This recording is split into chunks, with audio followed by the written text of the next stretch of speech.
6 female editor கிட்ட ஒரு footage கொடுத்து ஒரு வாரம் எடிட் பண்ண சொன்னேன். இன்னைக்கு அந்த 6ல இருந்து டாப் 4 செலக்ட் பண்ணி ஃபர்ஸ்ட் பிளேஸ்ல இருக்கவங்களுக்கு ஒரு பயங்கரமான கிஃப்ட் தர போறோம். நான் வீடியோ எடிட்டிங் ஸ்டார்ட் பண்ணும்போது இந்த கிஃப்ட் யாராச்சும் எனக்கு கொடுத்திருந்தா இந்நேரம் என் ஜர்னி இன்னும் கொஞ்சம் சீக்கிரமாவே பில்ட் பண்ணிட்டு இருந்திருப்பேன். ஸோ அதுதான் கடைசியா சொல்றேன், அப்ப பாத்துக்கோங்க. இதே மாதிரி நிறைய வீடியோஸ் பார்க்கறதுக்கு என்ன சப்ஸ்கிரைப் பண்ணி வச்சுக்கோங்க. டிஸ்க்ளைமர், இங்க நான் நோட் பண்ண போறது ஒரு நல்ல ஸ்டோரி டெல்லிங் பர்ஃபெக்டான கட்ஸ் மட்டும் நோட் பண்ண போறேன். ஃபேன்சி எடிட் ஃபேன்சி மியூசிக்லாம் நோட் பண்ண போறது இல்ல. ஏன்னா இது ரெண்டு மட்டும் தான் ஒரு வீடியோ எடிட்டிங் இப்ப ரொம்ப முக்கியம். ஏன்னா இப்ப ஃபேன்சி எடிட்லாம் யாரும் அவ்வளோ பாக்குறது இல்ல. ஸ்டோரி டெல்லிங் கரெக்டா இருந்தா மட்டும் தான் அந்த வீடியோ ஃபுல்லாவே பாக்குறாங்க. அது எப்படி நம்ம தமிழ் கிரியேட்டர்ஸ் கிட்ட யாராட்ட இருக்குன்னு தெரிஞ்சுக்க இந்த வீடியோ நான் ஆக்சுவலா நான் வந்து பண்றேன். 4வது இடத்தை 3 பேர் ஷேர் பண்ண போறாங்க.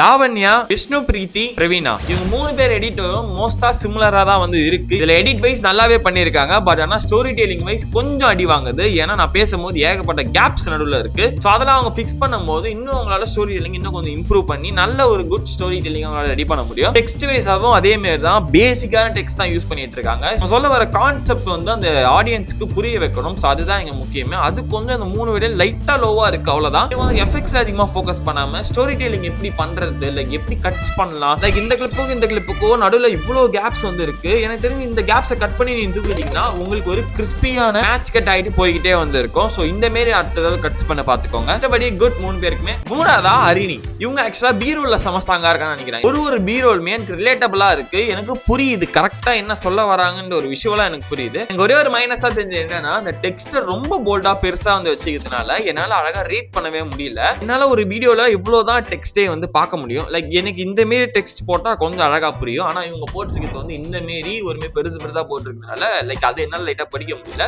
மித்தபடி நம்மளோட இந்த பிளாக் அண்ட் ஒயிட் எஃபெக்ட் ஆகட்டும் அதெல்லாம் அவங்க நல்லா சூப்பராகவே பண்ணியிருந்தாங்க. அண்ட் தென் ஒரே ஒரு விஷயம் நீங்க கரெக்ட் பண்ணிக்கிறோம். என்ன சொல்றேன்னா, இப்போ ஆக்சுவலா இந்த ஆப்ஜெக்ட் உள்ள வருதுன்னா அது திருப்பியும் வெளியே போகணும். லைக் அதுதான் கான்செப்ட். இவங்க எப்படி பண்ணி வச்சிருக்காங்கன்னா, அந்த ஆப்ஜெக்ட் உள்ள வருது, டக்குன்னு கட் ஆயிடுது, அடுத்த ஷாட்டுக்கு போறதுனால அது பார்க்க ஒருமே நல்லா இல்ல.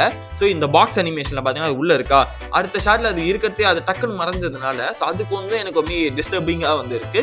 சோ நெக்ஸ்ட் டைம் நீங்க யூஸ் பண்றீங்கன்னா ஒரு ஆப்ஜெக்ட் உள்ள வரும்போதே லைக் அதுக்கு அவுட் அனிமேஷன் ரெடி பண்ணிருங்க. சோ இப்போ இது உள்ள வந்த உடனே திருப்பி அது இப்படி தள்ளி விட்ட உடனே வெளியே போயிடணும். அது ஏன்னா ஆடியன்ஸ்க்கு வந்து டக்குன்னு உங்க கண்ணை நம்ம இது பண்ணனா உங்களுக்கு மாறி ஆயிடும். முடிஞ்ச அளவுக்கு வீடியோ ஸ்மூத் ஆக்கணும்னா இந்த மாதிரி விஷயத்தை நம்ம யூஸ் பண்ணா வீடியோ ரொம்பவே ஸ்மூத் ஆக்கலாம். பிக்சர்ஸ் அண்ட் வீடியோஸ் எல்லாம் உள்ள வருதுன்னா அப்ப மட்டும் இதை யூஸ் பண்ணுங்க. மித்தபடி எல்லாமே குட் சூப்பரா இருக்கு. இன்னும் 2 பேர் தான் இருக்காங்க. இந்த 2 பேரோட எடிட் எனக்கு கிளியரான விஷுவல் இருந்தது, டெக்ஸ்ட் வைஸாவும் சூப்பரா இருந்தது, கான்செப்ட் வைஸாவும் எனக்கு அழகா புரிஞ்சுது எல்லாமே. நம்பர் 2ல அம்பிகம். நீங்க 500 to 1000 ஒரு ரீல் எடிட் பண்றீங்கன்னா நீங்க எடிட்டே கிடையாது. ஒரு நல்ல எடிட்டர் எடிட் மட்டும் பண்ண மாட்டான், சேல்ஸ்மேனாவும் மாறுவான். இப்போ அந்த கிளையண்ட் அவரோட சர்ப்ரைஸ் பாக்ஸை சேல் பண்ணணும், அதுக்கு 2 எடிட்டர் கொடுக்குறாரு. Same budget, same deadline, same footage. இப்போ இந்த எடிட்டர் அந்த பாக்ஸ்ல இருக்க எல்லா ப்ராடக்ட்டும் காமிக்கிறாரு. பட் ஆனா ஒரு ப்ராடக்டா காமிக்கிறாரு. எந்த இடத்துலயுமே அந்த மொத்த ப்ராடக்ட்டுமே காமிக்கல. பட் ஆனா இந்த எடிட்டர் கிரியேட்டிவா யோசிச்சு அந்த ப்ராடக்ட்டை எல்லா ப்ராடக்ட்டையும் காமிக்கிறாரு.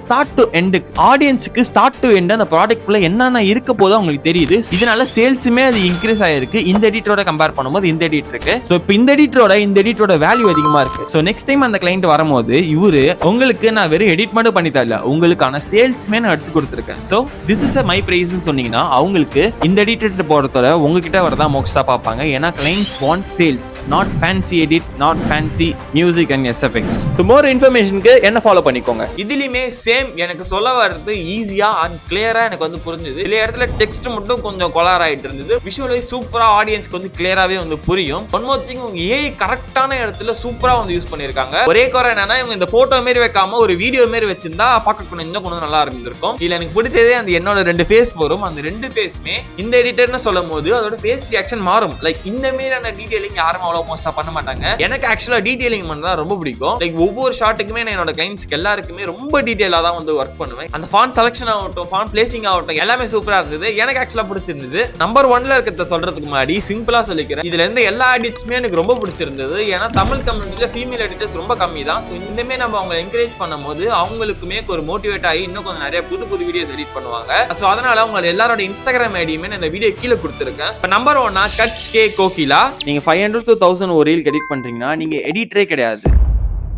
சிம்பிளா சொல்றேன். இப்போ இந்த கிளையண்ட் அவரோட சர்ப்ரைஸ் பாக்ஸை சேல் பண்ணணும். அதுக்கு 2 எடிட்டர் கொடுக்குறாரு. Same budget, same deadline, same footage. இப்போ இந்த எடிட்டர் அந்த பாக்ஸ்ல இருக்க எல்லா ப்ராடக்ட்டும் காமிக்கிறாரு. எந்த இடத்துலயுமே அந்த மொத்த ப்ராடக்ட்டுமே காமிக்கல. பட் ஆனா இந்த எடிட்டர் கிரியேட்டிவா யோசிச்சு அந்த ப்ராடக்ட்டை எல்லா ப்ராடக்ட்டும் காமிக்கிறாரு. இதனால சேல்ஸுமே அது இன்க்ரீஸ் ஆயிருக்கு. ஸோ இப்போ இந்த எடிட்டரோட வேல்யூ அதிகமா இருக்கு. ஸோ நெக்ஸ்ட் டைம் அந்த கிளையண்ட் வரும்போது முன்னாடி சொன்ன பிரைஸோட கொஞ்சம் எக்ஸ்ட்ரா சொல்றாரு. ஏன்னு கேட்டா உங்களுக்கு நான் வெறும் எடிட் மட்டும் பண்ணி தரல, உங்களுக்கான சேல்ஸ்மே நான் எடுத்து கொடுத்துருக்கேன். So this is my price சொன்னீங்கன்னா அவங்களுக்கு இந்த எடிட்டர் பொறுத்தவரை உங்ககிட்ட வரதான் மோஸ்டா பார்ப்பாங்க. ஏன்னா clients want sales, not fancy edit. ஆக்சுவலா இந்த எடிட் பார்க்கும்போது நான் என்னோட ஸ்டார்டிங் ஸ்டேஜ்ல இந்த மாதிரியான ஒரு எடிட்டிங் ஸ்டைல்லாம் வந்து வச்சிட்டு இருப்பேன். ஒரு மாதிரி கொச்சம் இருக்கும். பட் ஆனா ஆடியன்ஸ்க்கு கிளியரா புரிஞ்சிடும் என்ன சொல்ல வரேன்னு. எனக்கு இதுல மைனஸும் இருக்கு பிளஸும் இருக்கு. முதல்ல மைனஸ் சொல்லிடுறேன். அனிமேஷன் ஸ்மூத்தா இல்ல.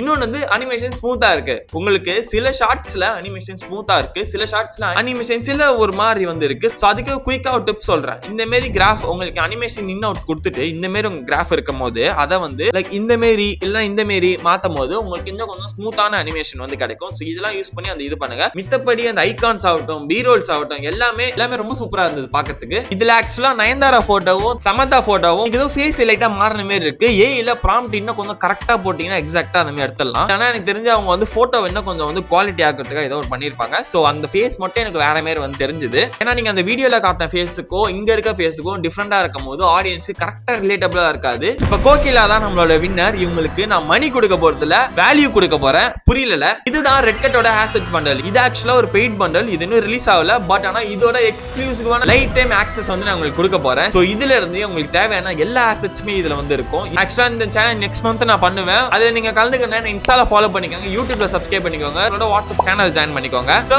Thank you guys.